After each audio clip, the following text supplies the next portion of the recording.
네, 반갑습니다. 네, 금요일은 저주의 순서라는 말씀의 제목으로 함께 말씀을 나누고자 합니다. 오늘날 많은 사람들이요, 죄에 대한 경각심이 줄어드는 것 같습니다. 죄를 너무 쉽게 생각하는 것 같아서 이 말씀을 함께 나눴으면 좋겠습니다. 죄를 다시 한번 묵상하고 죄에도 저주의 순서가 있구나, 그것을 한번 되뇌었으면 좋겠습니다. 성도 여러분들은 혹시 죄를 지으면 그 죄에도 저주의 순서가 있다는 것을 알고 있습니까? 분명히 모든 사람들이요, 한 사람의 죄로 말미암아 전적으로 타락하였다라는 것은 알지만 죄를 범한 이후에 받은 저주의 순서는 잘 모르는 것 같습니다. 그래서 오늘 우리는 금요일 본문을 통하여 죄를 범함으로 주어지는 저주의 순서를 알아보고 우리는 어떻게 해야 하는지 관하여 하나님의 말씀을 살펴보고자 합니다. 오늘 본문의 배경은 이렇습니다.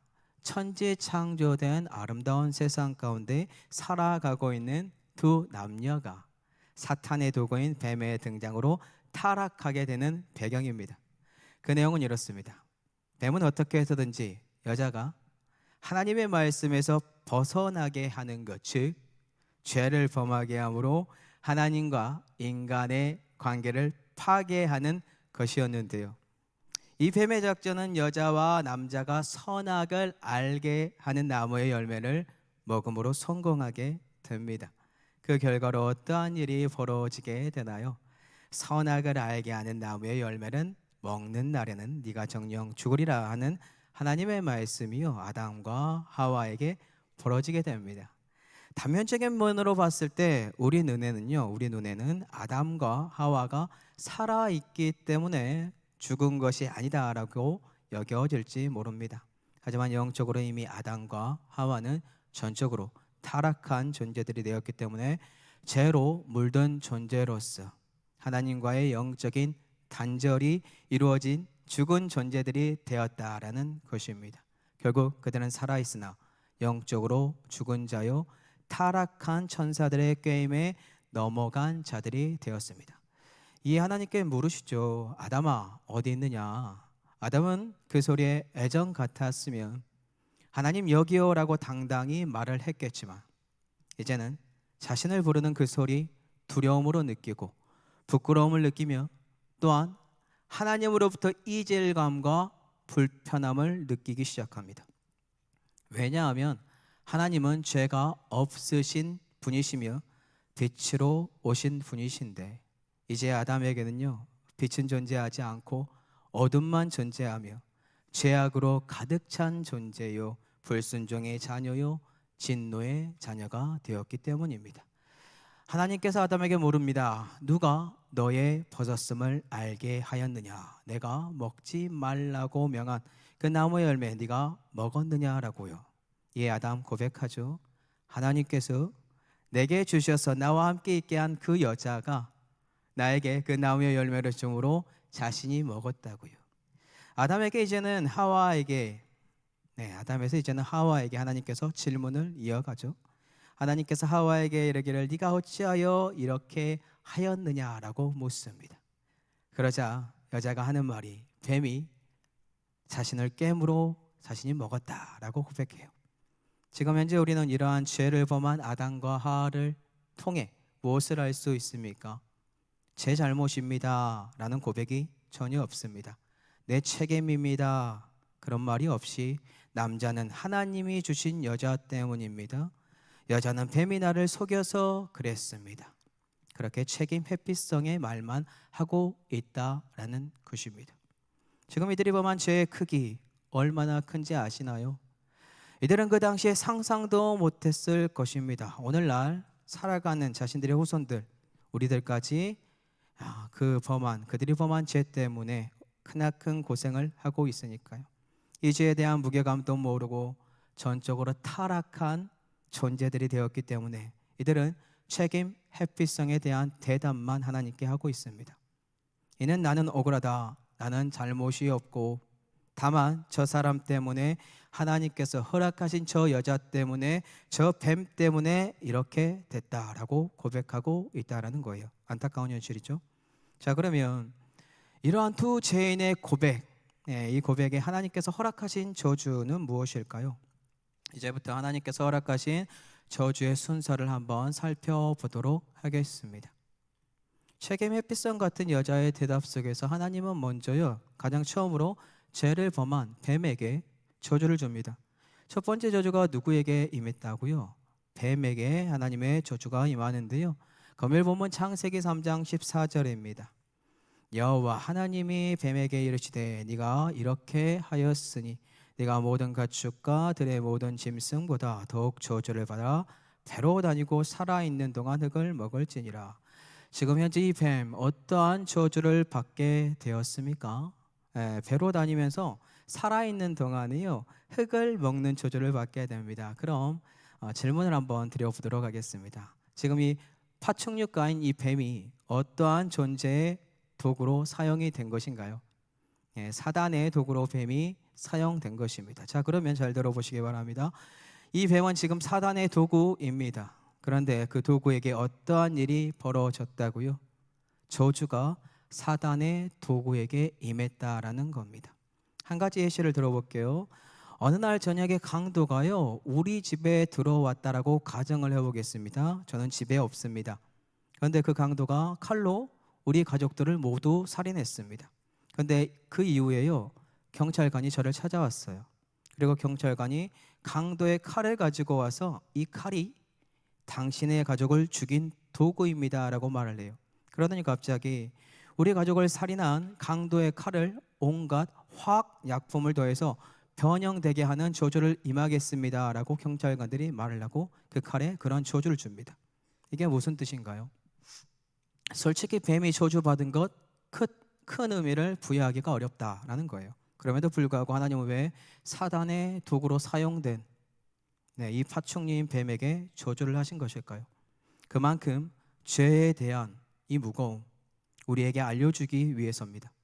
뱀이 사단의 도구로 사용됐을지라도 인간이 그 죄를 감당 못할 것이며 이 죄의 무게의 크기가 너무나도 크다는 것을 알려주시기 위하여 하나님은 뱀에게 모든 짐승보다 더욱 저주를 받아 배로 다니고 살아있는 동안에 흙을 먹는 저주를 하였다라는 거예요. 실제로 뱀 흙을 먹지 않습니다. 그럼에도 불구하고 뱀은 배로 기어다니면서 흙과 먼지가 날리는데 그로 인하여 그 입에 먹게 되는 존재가 되었어요. 또 하나님께서 이 뱀에게 저주를 한 이유가 있어요. 성도 여러분들이 다 이제 이해하는 저주입니다. 뱀을 도구로 사용한 뱀, 그 뱀이 그 뒤편에 있는 존재가 누구죠? 사단입니다. 사단. 결국 하나님께서 사단에게 저주하였다라는 것을 우리에게 알려주고 싶고 또한 어떻게 하나님께서 사단으로부터 승리하실 것인지를 알려주기 위해서입니다. 결국 이는 창세기에 등장하는 뱀을 사단의 도구로만 보는 것이 아니고요, 뱀을 사단의 도구를 넘어서 사단이라는 상징으로 보고 이 단어를 암시하여 사용하고 있다라는 겁니다. 창세기 3장 15절에 그 근거가 나오는데요. 3장 15절입니다. 내가 너로 여자와 원수가 되게 하고 내 후손도 여자의 후손과 원수가 되게 하리니 여자의 후손은 내 머리를 상하게 할 것이요 너는 그의 발꿈치를 상하게 할 것이니라 하시고, 사단의 도구로 사용된 뱀, 현재 하나님께서 어떻게 보고 계십니까? 사단으로 보고 있다는 것을 쉽게 알 수 있습니다. 어디를 통해서요? 뱀의 후손들입니다. 뱀을요 의인화하고 있습니다. 즉 사단의 후손들이 여자의 후손과 원수가 되게 하겠다라고 합니다.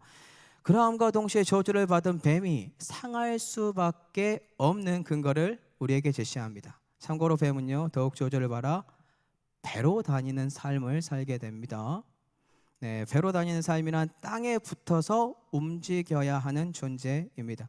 실제로 뱀은요 자신의 머리를 쉽게 자신의 천적으로부터 공격당하기 쉬운 위치에 놓여 있는 존재입니다. 그 대신 뱀은 여자의 후손의 발꿈치를 상하게 할 수 있는 위치에 있죠. 참고로 무엇이 됐든 간에 살아있는 생명체는요 그 머리를 상하게 되면 어떠한 일이 벌어지게 될까요? 무엇이든 간에 그 머리를 상하게 되면 치명상을 입고 죽게 됩니다. 하지만 그와 반대로 발꿈치 상한다는 것은요 죽음과 거리가 멀어요.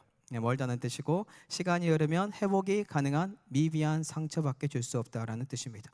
이를 통해 보건대 결국 뱀의 저주는요, 하나님께서 사단과의 전쟁을 선포함과 동시에 하나님께서 승리하였다라는 선전포고이고요, 자신의 자녀들을 속여 데리고 간 사단들로부터 다시 그 자녀들을 건지시겠다라는 구원의 계획까지 창세기 3장 15절에 선포하고 있습니다. 자, 그러면 두 번째 저주 순서는 어떻게 될까요? 뱀 다음으로 죄를 범한 존재가 누구입니까? 바로 하와입니다. 두 번째 저주는 뱀 다음으로 죄를 범한 순서인 하와에게 임하게 되는데요, 창세기 3장 16절입니다. 또 여자에게 이르시되 내가 네게 임신하는 고통을 크게 더하리니 네가 수고하고 자식을 낳을 것이며 너는 남편을 원하고 남편은 너를 다스릴 것이니라 하시고, 여자에게 임한 저주는 다름이 아니라 임신하는 고통을 크게 더해졌다라는 것입니다. 저주가 임하기 전 여자에게 실제로 임신에 대한 고통이 존재하지 않았습니다. 그저 임신과 출산은 행복이었고 축복 자체였습니다. 그 근거가 무엇이냐면 창세기 1장에 나온 생육하고 번성하여 땅에 충만하라고 했을 당시의 생육, 아담과 하와가 자녀를 해산의 고통 없이 그냥 기쁨으로 낳는 거예요. 그리고 누릴 수 있는 결혼 생활이었다라는 겁니다. 그런데 이제는 어떠한 저주가 여자에게 임하게 되었다고요? 여자가 임신을 했을 경우에 동반되는 육체적, 정신적 고통과 모든 힘든 상고의 고통, 그리고 해산할 때 동반되는 엄청난 충격적인 아픔에 시달리게 되었다라는 것입니다. 오늘날에는 최양절개가 있지만 과거 저희 할아버지 시대 때만 하더라도 어떠했습니까? 의료시설이 열악했기 때문에 여자가 임신하여 자녀를 낳을 시기가 되면 걱정이 먼저 앞섭니다. 왜 그럴까요? 산모가 출산하다가 아이가 죽거나 아니면 산모가 죽는 일들이 벌어질 수 있기 때문입니다. 또한 어떠한 일들이 있나요? 자기에게 이러한 해산의 고통을 준 남편이 너무나도 미워 보인답니다. 아이를 낳는 과정 가운데 감정이 올라오고요, 남편에게 심한 말을 하거나 혹은 남편의 머리채까지 잡아당기고 크게 소리치는 사람들도 있었다라고 해요. 왜 이러한 해산의 고통이 여자들에게 주어졌다고요? 바로 인간이 지은 죄 때문에 걸린 저주 때문입니다. 저 또한 제 아들 수겸이를 아내가 낳을 당시에 아내와 함께 고통의 시간을 보냈습니다. 아내만 고통의 시간을 보낸 것이 아니더군요. 자연스럽게 남편들도 함께 고통의 시간을 보냅니다. 늦은 저녁부터 시작된 아내의 산통, 산부인과를 가게 되었고 무통주사와 간호사와 의사 선생님의 도움으로 다음날 아침 10시경에 수겸이를 저는 보게 되었습니다. 근데 그때 드는 생각이 뭐였을까요? 가장 먼저 든 생각, 내 아내는 건강할까? 괜찮을까? 두 번째는 아내의 건강이었습니다. 분명 임신 축복입니다. 임신은 축복입니다. 그러나 해산이라는 고통이 동반되는 임신은 언제 아내와 아이의 생명이 위태로울지 모르는 죽음이라는 저주까지 동반되었기 때문에 마냥 축복이다라고 말하기가 어렵다라는 거예요. 이뿐인가요? 누군가는 임신합니다. 임신의 기쁨을 누려요. 이 아이를 잘 키우기 위하여 태교도 하고 좋은 것을 먹이며 아이의 출산만을 기다려요. 근데 갑자기 배가 아파오고 아이가 움직이지 않아요. 그러므로 그 아이의 어떤 아픔이 그 가정에 찾아옵니까? 유산의 아픔이 찾아옵니다. 또 누군가는 출산한 아이가 면역력이 약해요. 혹은 다른 사람들보다 결핍이 있는 장애가 있는 아이로 태어나요. 부모로서 죄책감이 들고 아이에게 미안한 마음, 평생에 시달리면서 부모님이 살아갑니다. 이 모든 것들이 하와가 지은 죄의 결과로 인하여 주어진 저주 때문에 파생된 결과들입니다. 이처럼 여자가 지은 죄와 그 죄로 인한 저주 때문에 우리는 고통과 슬픔을 동반한 잉태의 모습과 그의 파생된 문제들을 맞이하는 사람들이 되었다라는 거예요. 또한 여자의 저주, 어떠한 저주가 임하게 됐습니까? 그것은 바로 여자는 남편을 원하게 되고요, 그 남편의 다스림이 존재하게 되었다라는 것입니다. 실제로 남편과 아내는 사랑과 이해 및 상호 존중의 관계입니다. 하지만 이제는 여자의 범죄 이후에 여자라는 존재는 남편의 사랑을 갈망하는 존재가 되었으며 남편의 지속적인 다스림에 사는 존재가 되어버렸습니다. 남편을 의지하는 경향이 강한 존재가 되었다라는 거예요. 결국 오늘날 여성의 인권이 많이 상승하긴 했습니다. 근데 과거 후대의 역사의 모습 보면 어떻습니까? 힘의 원리에 의해서 상대적으로 연약했던 여자들이 남자들에게 종속되어 사는 시대가, 그러한 저주의 시대가 다가왔다라는 거겠죠. 오늘날에는 잘 모르겠습니다. 바뀌는 가정들이 많은 것 같아요. 여자분들이 더 위에 있는 것 같아요. 자, 마지막으로 세 번째 저주의 순서는 누가 있나요? 한 명 남았습니다. 그것은 바로 가장 나중에 죄를 범한 하와의 남편 아담에게 임합니다. 하지만 대표성을 띠는 아담에게 성경은 모든 범죄의 짐을 아담에게 줍니다. 왜냐하면 부부는 하나고요, 아내의 머리는 남편이며 영적인 질서 가운데 남편의 머리는 그리스도이기 때문입니다. 자, 그러면 아담에게 임한 하나님의 저주는 무엇일까요? 창세기 3장 17절에서 19절입니다. 땅은 너로 말미암아 저주를 받고 너는 내 평생에 수고하여 그 소산을 먹으리라. 땅이 내게 가시덩굴과 엉겅퀴를 낼 것이라. 내가 흙으로 돌아갈 때까지 얼굴에 땀을 흘려야 먹을 것을 먹으리니 너는 흙이니 흙으로 돌아갈 것이니라 하시니라. 아멘. 자, 그에게 임한 저주 봐볼까요? 죄로 말미암아 타락해서요, 하나님과 단절되어 영적으로 죽은 존재임에도 불구하고 우리는 현 시점에서 말하는 인간의 생명과 직결되는 먹는 것과 연관된 저주를 받게 됩니다. 예전 같으면 아담 그냥 편하게 땅에서 나온 소산 따서 먹으면 됩니다. 그러나 이제는 그 땅에 저주가 임함으로 남자는 얼굴에 땀을 흘려야만 먹을 수 있는 상황, 즉 열심히 수고해야만 그 가정이 음식을 먹을 수 있는 상황이 발생하게 되었다라는 것이죠. 만약에 땅을 일구지 않으면요, 그 땅은 보기 흉하게 가시덩굴과 엉겅퀴로 뒤덮인 곳이 될 것이며, 그렇게 되면 아담과 하와 굶게 되는 상황이 펼쳐지게 될 것입니다. 결국 이 죄는 에덴 동산에서의 편하게 누렸던 모든 삶과 너무나 대조를 이루고 있는 최악의 시나리오가 되었으며, 과거를 생각하면 후회와 한탄만 나오는 현실이 되었습니다. 안타까운 현실이죠. 자, 이제 결국에 아담에게 또 주어진 것이 무엇인지 아십니까? 비참함이 이제 다가오는데요, 사람의 본질이 흙으로 만들어졌습니다. 그가 다시 흙으로 돌아가야 하는 비참한 최후를 맞이하게 됩니다. 이 말은 결국 우리는 죄로 말미암아 모두 다 태초의 사람을 만든 본질인 흙으로 돌아가야 하는 삶을 살아야 하는데, 그 삶은 결국 죽음을 향하여 사는 삶이 되었다라는 거예요. 이 죽음이 우리 앞을 기다리고 있는데, 이 죽음을 향하여 달려가는 시간 동안에 과거에는 그저 축복의 노동만 존재했다면, 죽음도 존재하지 않았고 축복만 있었다면, 지금은요, 축복이 아니요 수고로움과 땀을 흘려야 하고 가능한 노동을 하다가 죽어야 하는 그 끝이 뭐라고요? 흙입니다. 흙으로 돌아가는 것.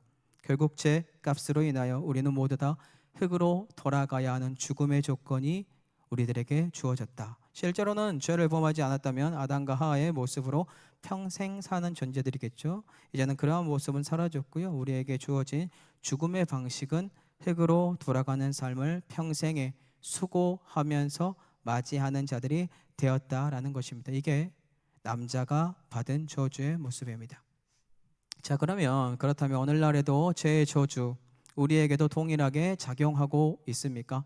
네, 맞습니다.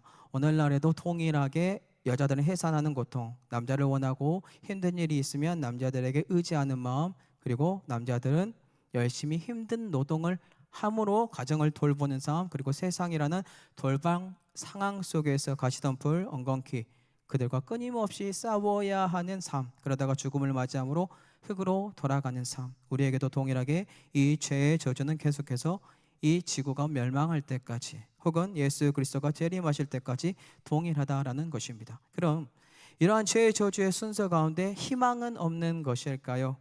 아니더라고요. 희망이 존재하더라고요. 그 희망은 창세기 3장 15절에 나온 여자의 후손이 뱀의 머리를 상하게 할 것이다 라는 것이 희망입니다. 이 사건은 모두 다 인정하는 예수 그리스도의 십자가에서 대속적 죽음을 말합니다. 이게 우리의 희망입니다. 하나님께서 뱀을 저주하는 그 순간 가장 먼저 저주의 순서를 받게 되었지만, 가장 먼저 하나님께서 다시 아담과 하와 그리고 자신의 자녀들을 건지기 위한 하나님의 구속의 계획이라는 선물을 그 속에 숨겨두었다라는 것입니다. 결론입니다. 죄의 저주에도 순서가 존재합니다. 그리고 이 저주는 우리에게 절망만 안겨줍니다. 그럼에도 불구하고 하나님께서는 최초의 저주의 순서 속에 하나님의 희망의 말씀을 숨겨 두었습니다. 그 희망이 무엇이라고요? 바로 뱀의 머리를 상하게 하는 사건, 십자가 사건입니다. 그리고 오늘날 그 사건은 성취되었습니다. 오늘 우리 사랑하는 성도 여러분들은 내가 지은 죄가 무엇인지, 혹은 나와 연관된 사람들과 함께 지은 죄들은 무엇인지 고민하셨으면 좋겠습니다. 그리고 그 죄를 그리스도 십자가 앞으로 가지고 오시기 바랍니다. 예수 그리스도의 보혈의 피가 그 죄로 말미암아 성도 여러분들의 죄를 씻겨줄 것입니다. 하지만 그 죄에 대한 꼬리표는 마치 뱀이 배로 다니며 흙을 먹어야 하는 것과 여자가 해산하는 고통이나 남자가 땀을 흘려야 하는 저주처럼 여러분들을 따라올 수 있습니다. 인정하셔야 됩니다. 이는 마치 강도가 감옥에서 나온 다음에 주님을 만나 회심하더라도 그 사람에게는 전과자라는 꼬리표가 따라오는 것처럼 우리가 지은 죄에 대한 저주들은 하나님의 기준의 순서에 따라 성도 여러분들에게 따라올 수 있다라는 것입니다. 죄에 대한 결과입니다. 그럼에도 불구하고 우리는 뱀의 머리를 상하게 하신 예수 그리스도의 구속의 은혜로 말미암아 오늘도 살아가야 하는 존재라는 것을 꼭 기억했으면 좋겠습니다. 또한 죄의 크기를 알고 그 무게를 알아야 더욱더 하나님의 크신 사랑을 알 수 있습니다. 왜냐하면 죄와 대비되는 그 크기를 여러분들이 경험을 해야만 하나님의 사랑, 예수 그리스도의 죽음과 부활을 더욱더 크게 누릴 수 있으니까요. 저는 오늘 우리 사랑하는 성도 여러분들이 죄와 그에 따른 저주의 무게가 말도 못하게 크다는 것을 이해했으면 좋겠습니다. 그래야만 그와 반대되는 하나님의 은혜, 예수 그리스도의 십자가 성도 여러분들의 가슴 속으로 파고 들어갈 것입니다. 오늘 사랑하는 성도 여러분들, 죄에도 저주의 순서가 있다는 것을 꼭 기억하시고 죄에 대하여 더 민감하시고요, 죄와 죽기까지 싸우시고 예수 그리스도의 십자가 보혈을 의지함으로 모든 죄의 저주로부터 자유함을 얻는 은혜가 저와 성도 여러분들에게 흘러 넘치는 금요 기도회가 되기를 예수 그리스도 이름으로 축복합니다.